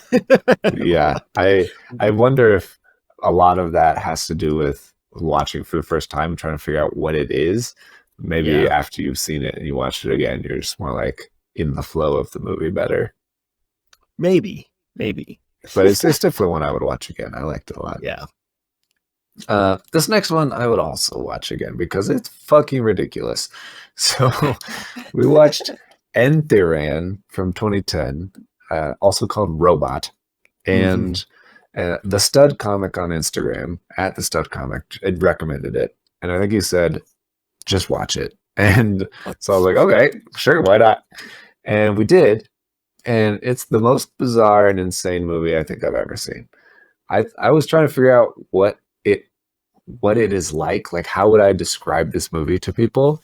And the best thing I could come up with is if you watch Enthiran slash Robot, it's like a cross between Bicentennial Man and the Avengers Age of Ultron and The Room.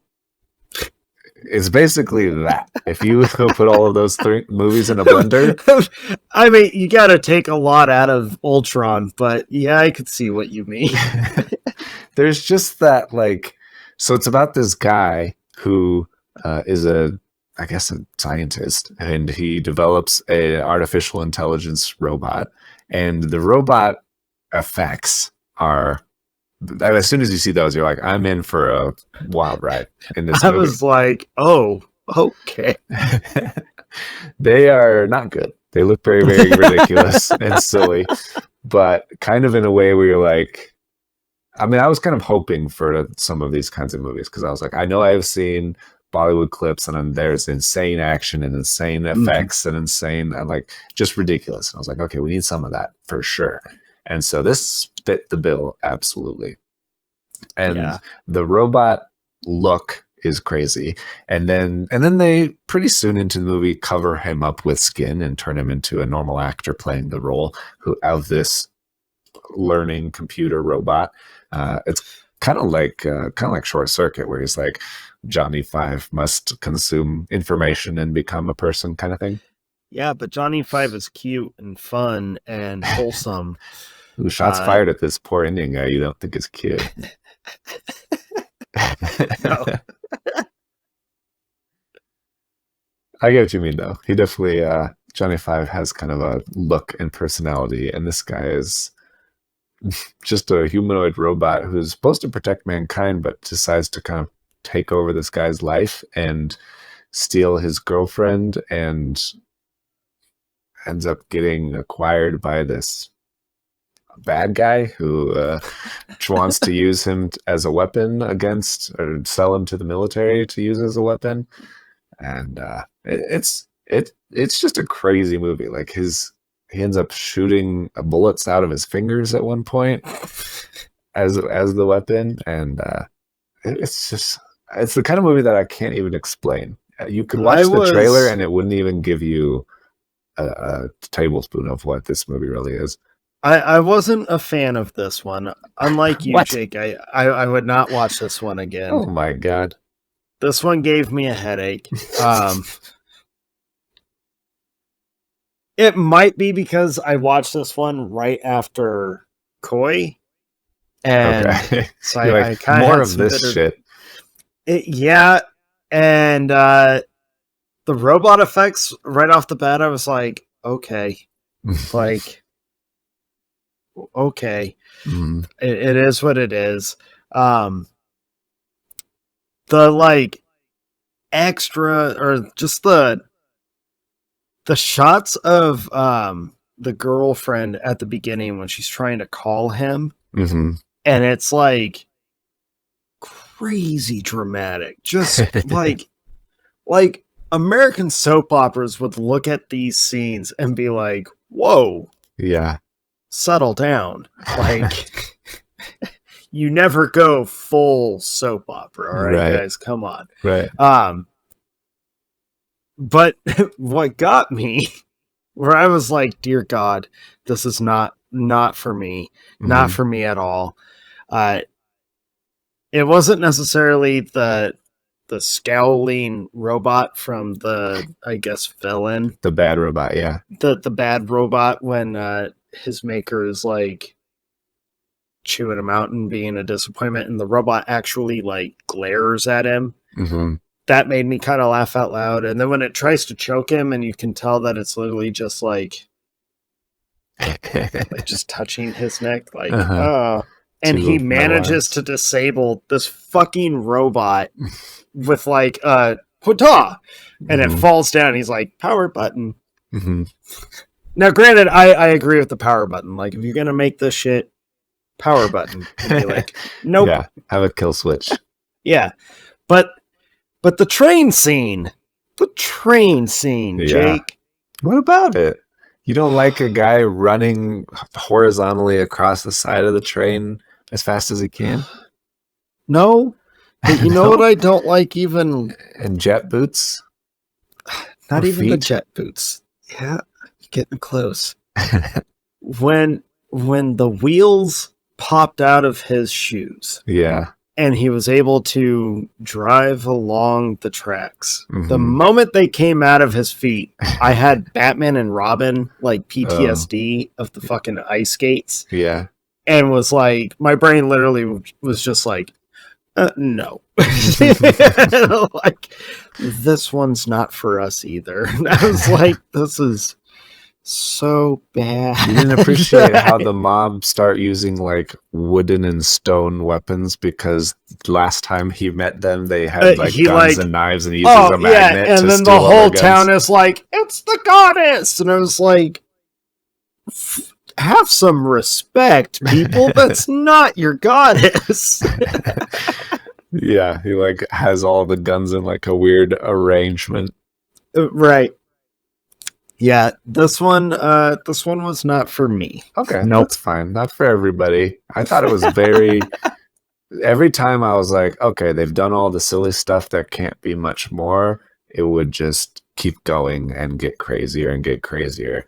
And it's almost 3 hours long. And I was like, and like halfway through, I was like, okay, we're probably almost done with this movie. And I was like, no, he needs to go do this thing and he needs to do that thing. And I was flipping sides and going over there. And he's got a whole new hairstyle. And he's like whipping out like 1,000 guns in front of him like it's the Matrix or something. I was like, this movie is insane. He does like It's a weird in between the trucks thing, like he's Jean-Claude Van Damme. Yeah, it's just a mind-blowingly crazy movie. I'm sorry you it didn't is an appreciate it. odd one. Well, the next one, Jake, Yes. was rough. Oh no. Oh, in a different kind of way.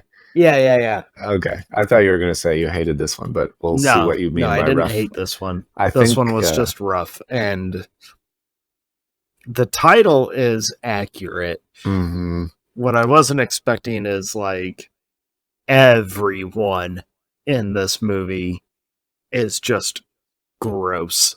Yeah. Yeah. So we watched a movie called Ugly from 2013 and recommended it again on Instagram. And it was recommended as like a mix of a Coen Brother movie and a Denis Villeneuve movie. And when I heard that, I was like, oh, that sounds cool. And I was thinking more of like Arrival or Blade Runner 2049 or even like Sicario or Incendies or something like that. I wasn't expecting fucking Prisoners or yeah. like when the little girl gets kidnapped in the beginning of the movie, I was like, oh, this can't be good. Yeah. I didn't see the comment that you saw, but the moment that the dad tells her like, just stay here for like 5 minutes, my brain started doing that alarm. And I was like, what is this movie about? So I was like, I'm watching it, and I go on IMDb and I did that quick search and I'm watching it. And as soon as I read like a missing girl case, I looked at the screen and it was when the dad's like, she's not in the car? And he's like, no. I was like, what the fuck, Jake? I am not watching Prisoners. I am not watching the Indian Prisoners. This cannot happen. Yeah. It's not, I wouldn't say it's as intense as Prisoners. No, certainly not. Like, it's not. I was worried it would go that route. Instead, we got, God, how many characters? There's like 11 or 12 of these characters, and every one of them, I was like, every single one of you sucks. The dad is terrible. The mom is horrible. The stepdad is like god awful. The friend is a dirty piece of shit. The brother-in-law is like this needy, whiny little bastard. Like the police don't care to solve this case. The police don't care.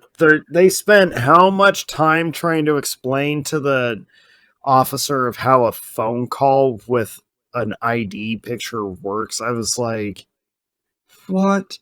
Hmm. is this is these people are horrible. Yeah. Yeah, that like early scene in the police station, it's like a really long scene. It's like this feels like they're there for like 15 minutes, and yeah, it's just so aggravating that they're not Yeah. getting any progress, not getting them to care about this problem. It's Like ridiculous. it's a missing girl, and everyone instantly sets up their own agendas and their own assumptions, and it was a rough movie to watch because I hated every character in this movie. I just felt like all of you need to die at the end.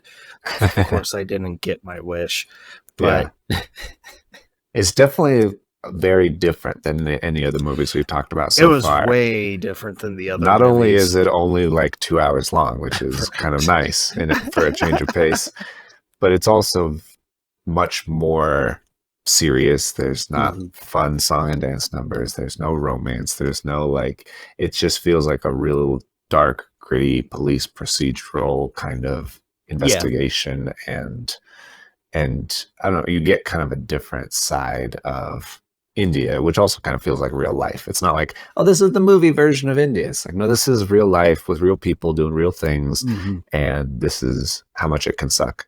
yeah. I respected that they kind of stripped it of all of that other stuff, and it was like, here's just. It felt like this felt more like a movie you would introduce American audiences to ease them Yeah. into these kinds of movies because it's the closest thing of the ones that we watched Hmm. to like Western films. It does feel Um, more familiar, at least is my preferred style of movie, basically. yeah, yeah. Uh, I just, God, I hated everyone in this movie. I really did. I mentioned earlier with Pyaasa Hmm. that like there wasn't a whole lot of redeeming value to it. This one, I was just like, I kind of knew halfway through too, like everything is so shitty in this movie. Hmm. It is not going to have like a feel good moment at any point. Yeah. Yeah. Yeah. It's, it was definitely interesting. And I mean, it's a harder movie to watch for sure, but I guess I liked the different nature of it. Yeah. And um, I liked how when you get to the end, it isn't like all wrapped up neatly in a bow. It's like everybody got their resolution or whatever. Some of it is left pretty open ended, and so you could either assume where that character goes on to next, or do they if I think it depends on who you are, what your interpretation is, which I think is always cool. Like if you're a little more pessimistic, you're like, well, that lady probably killed herself. Or if you're a little bit more optimistic, then you could maybe she could find redemption in the future, something like Right. that. And so it lets you kind of decide some of those things, which I I think kind is of cool. like that it doesn't really give you anyone else's resolution. You get the primary resolution. Yeah. Um and it's kind of messed up to say, but I feel like everyone kind of is given the consequence of that resolution, and that's where it leaves you. And I was okay with that ending, even though Mhm. it's not the one that you would hope for, I guess, or expect. Yeah. But I hated every character so much that I wanted everyone to suffer greatly. And I feel like that's kind of where it leaves you, is like, because of all of their shittiness that they bring Mhm. on themselves. I mean, they are all responsible for their own Yeah. crap. Uh, yeah, they are all ugly. It really what like this title is the most accurate title of every movie we've watched. Yeah. No, I completely agree. And it helps that it's the easiest to pronounce as well. It's true. It's true. Our ninth movie is our horror movie. So Mhm. it's called Tumbbad from 2018. And it was one of the most recommended horror movies on the list. There were a couple of others I considered, but ended up going with this one. And it also is a nice short hour and 45-minute Mhm. movie, which was very, very nice. Even though they do have songs in it. They don't really stop the action or stop the story to do the songs. It did an Yeah. interesting thing, I thought, where it kind of, it's not like a montage, but kind of like plays the music over the scene, and they're still singing and still telling story or background, or that kind of directness that you talked about before. Yeah. It's like kind of just overtly telling you what's happening or what the themes are, or what the people are thinking.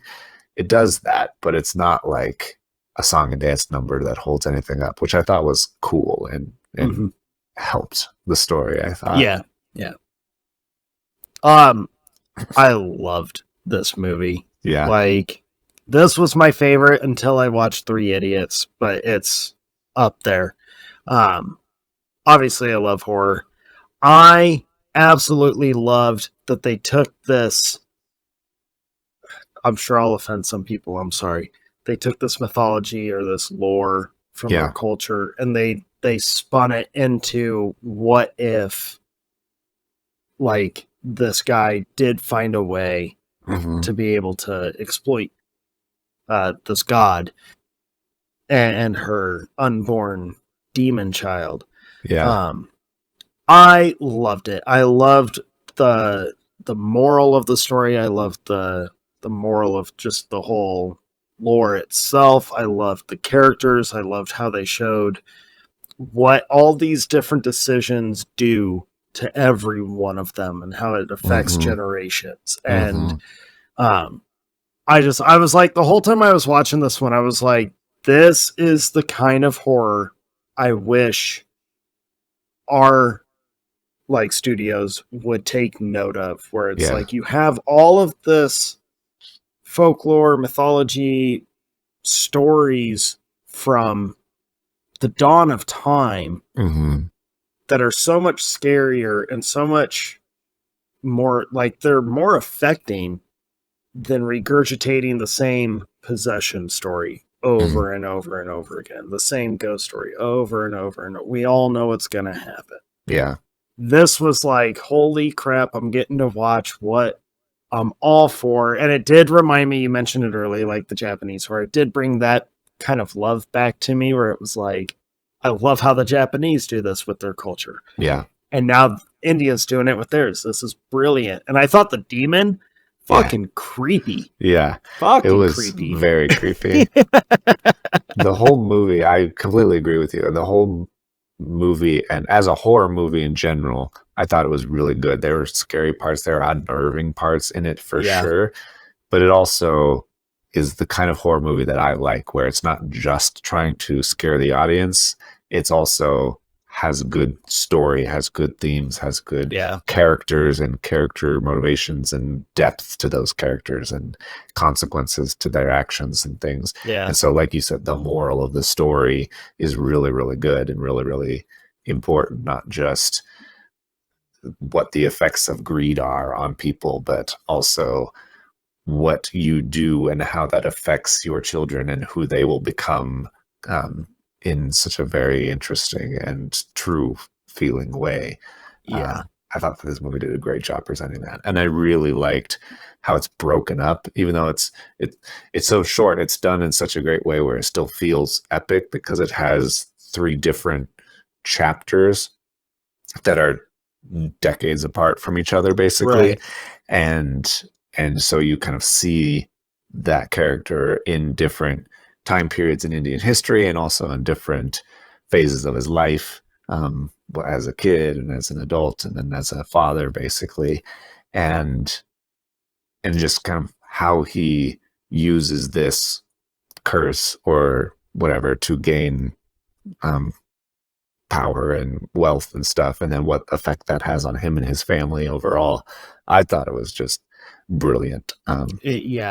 One of the best horror movies I had seen in a really long time. Highly recommend this one. Like, this was, as a fan of the genre and then getting introduced to this stuff, I was like, this is right up my alley. It did what I've been wishing horror studios here would kind of have the balls to do. Is to take the information or these stories that are all there and actually kind of has some care to it, it felt like that lore that, different cultures will tell their kids as Yeah. that, like, hey, what, I mean, they're all demented, but it's that, like, watch out for Scary this, stories don't to do keep your this. kids out of Yeah, the right. forest. Yeah.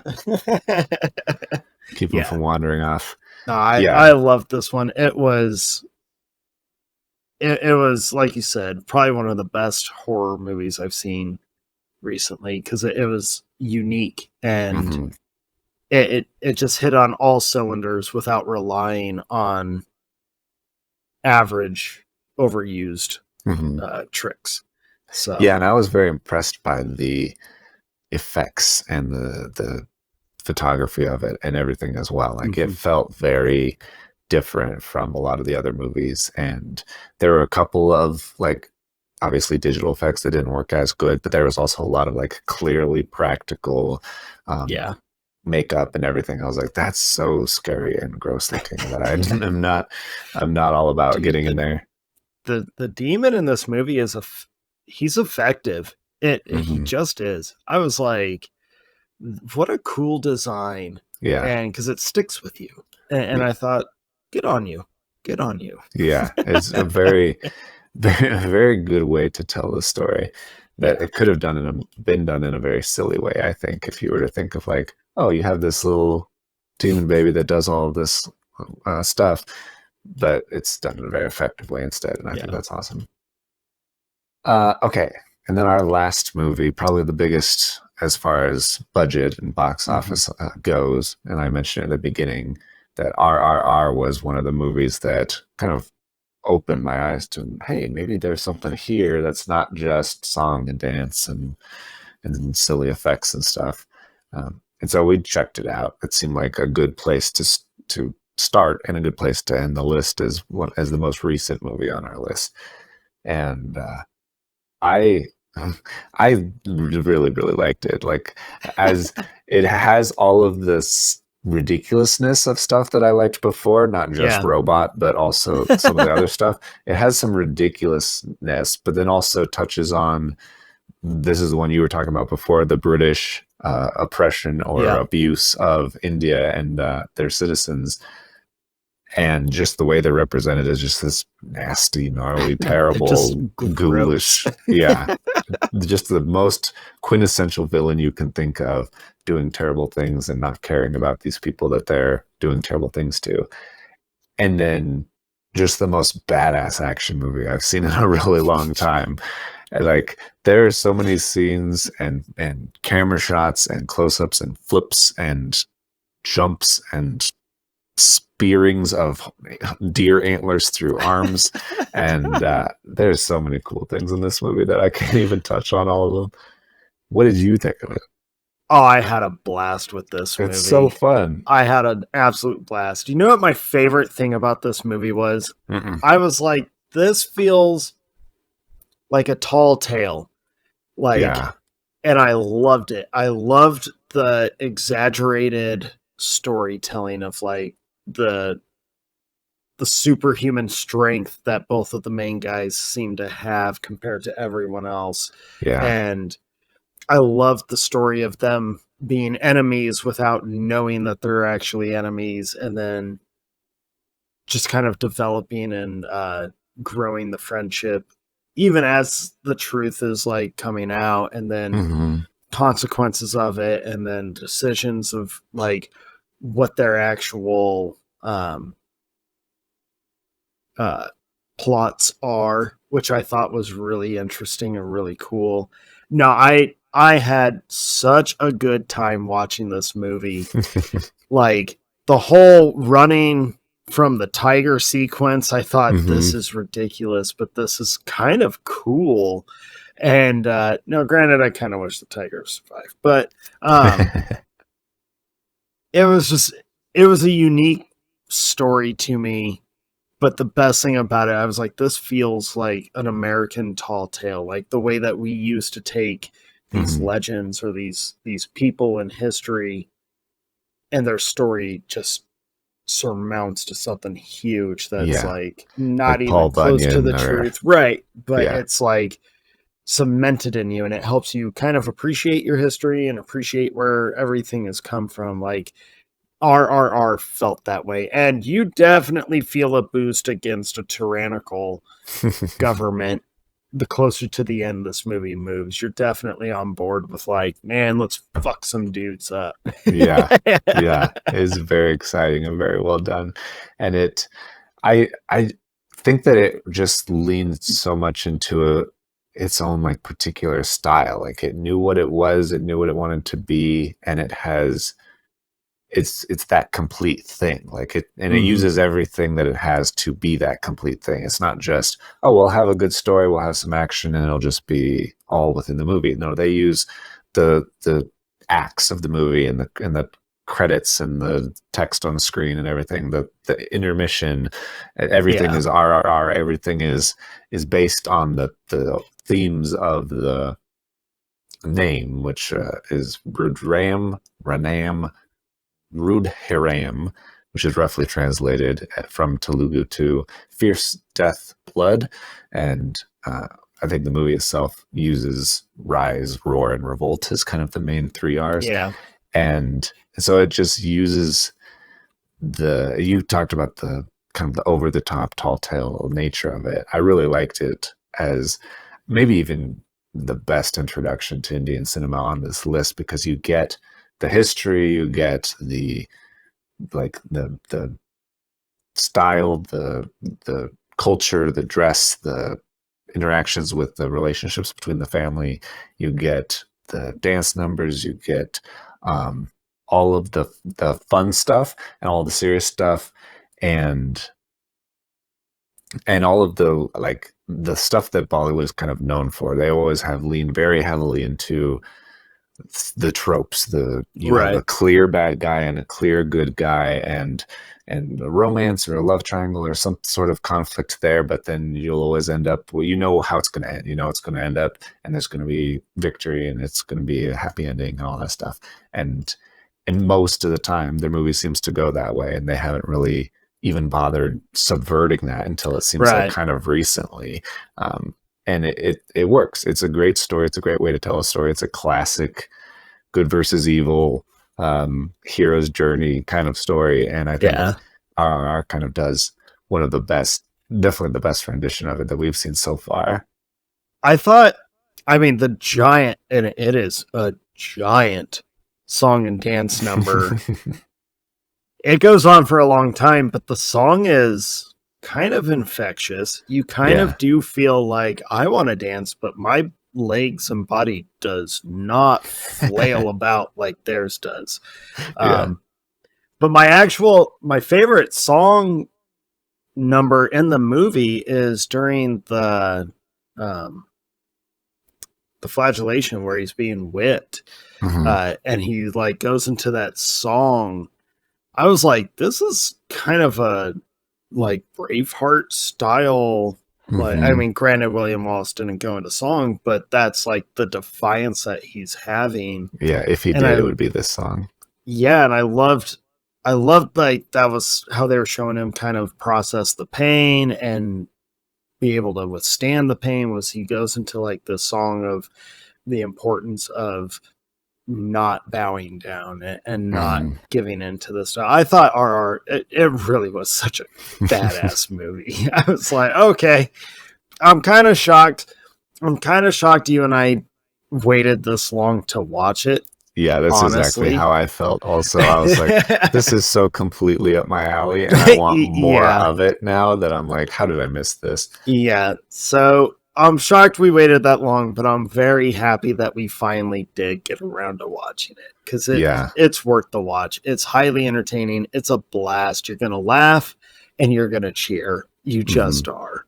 And I haven't heard that many things about Kill from this year, but other than it's great, but the vibes I get are kind of similar where I'm like, Okay. I think I will like that. I think I Yeah, will like right. Kill, and so I should probably get on that sooner rather than later then.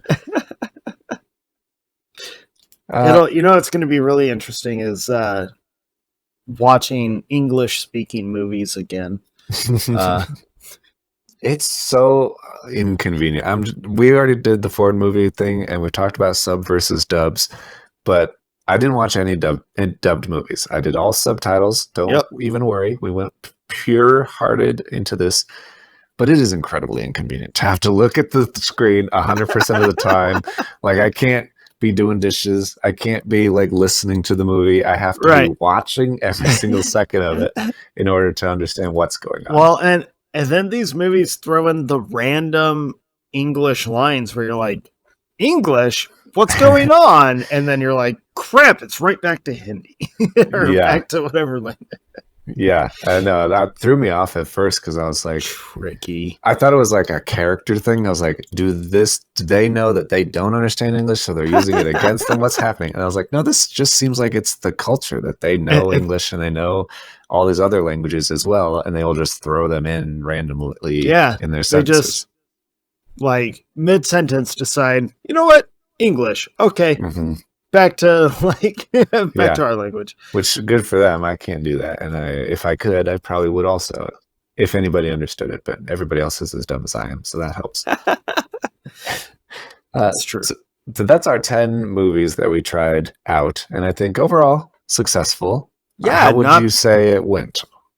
Not too bad. I think. Are you more or less interested in Indian cinema now? I'm a little more curious about it. I think it would take a little more getting used to just their style of pacing and their patience. I respect it, but it's definitely, they feel so much different because I could watch a 3-hour movie from Western cinema and probably not blink an eye and be like, oh, totally cool. But I could watch, a 3-hour movie, one of these, and be like, this feels so much longer. It was really funny to me because I was like, last year everybody was complaining about like Oppenheimer and Killers of the Flower of the Moon, and they're like, stop with the 3-hour movies. We can't handle it. We need intermissions. We need bathroom breaks. All of these American audiences are like this, and Indian audiences are probably like, you bunch of sissies. Like, we will sit for 3 hours, 4 hours, doesn't matter. We're going to the cinema. Right, we're going to sell 2 billion tickets a year. Yeah, I don't know that I would like recommend Indian cinema to like the Nostalgia podcast. Like, no offense, guys. I know you hate long movies. Yeah. You probably should stay away from these. Yeah. But no, I'm definitely a little more intrigued by it. I think they have a very unique eye and a very unique style. And once you kind of get used to the song and dance numbers, when they show up, you're not taken off guard. You're kind of like, ooh, here we go. Okay, sweet. I think it's cool that they embrace their culture so deeply. I think that's what I respect the most out of it. They're not trying to shy away from even some of the like uglier sides of their culture, like the sides that probably should update just a little bit. I think arranged marriages are still a little like, this is, we're not 10th century or whatever, 18th century, like, come on. But I really respect how connected to their culture they are. I think that's really cool. And I respect that they are unapologetic about that.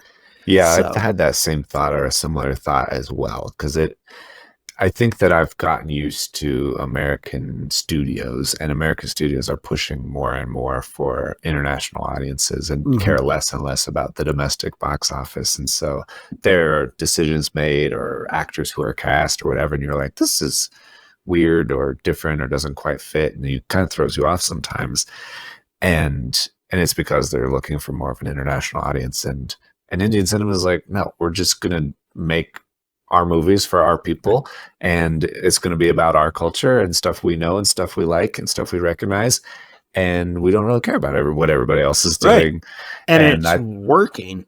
Yeah, I think that's totally cool to have it be very domestic. I think that's cool.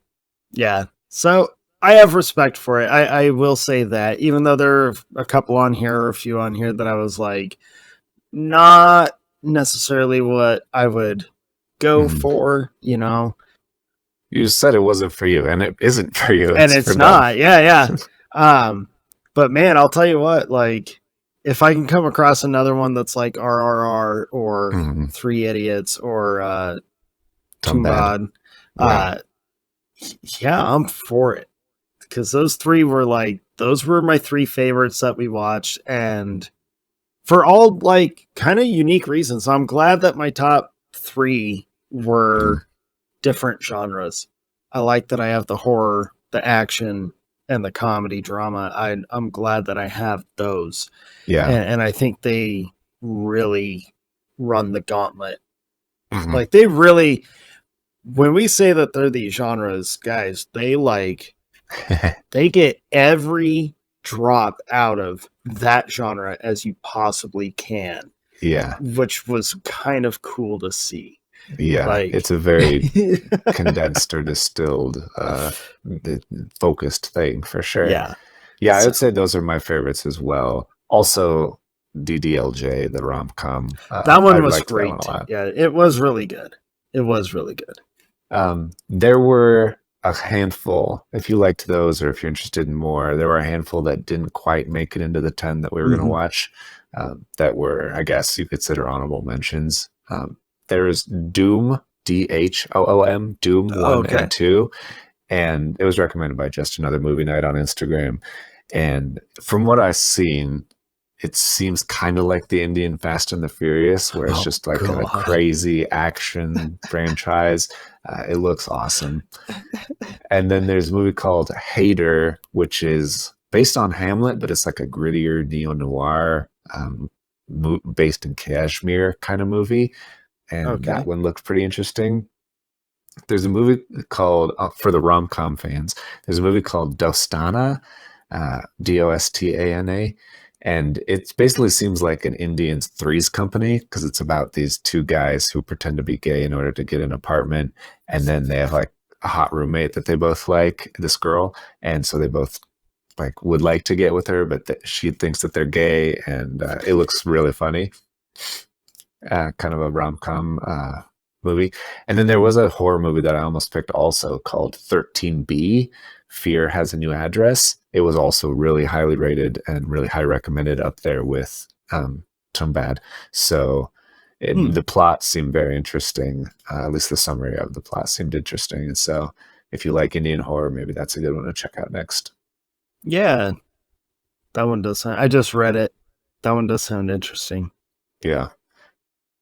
Hmm. Yeah, and so I'd say if you have more experience than us in Indian cinema and know of movies like RRR and Tumbbad and Three Idiots and DDLJ, let us know and we will love to check them out, I think. Yeah, I definitely more curious about it.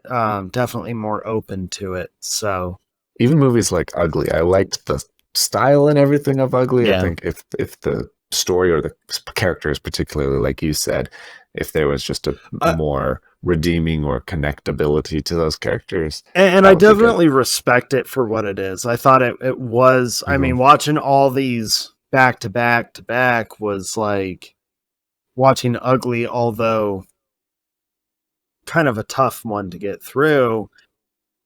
Not because it was bad, but it was at the same time. It's weird to say this, but it was at the same time kind of a breather Yeah. because it dropped a lot of the stuff that I was kind of expecting all the time from it. So it all of a sudden Mm-hmm. like, oh, okay, okay.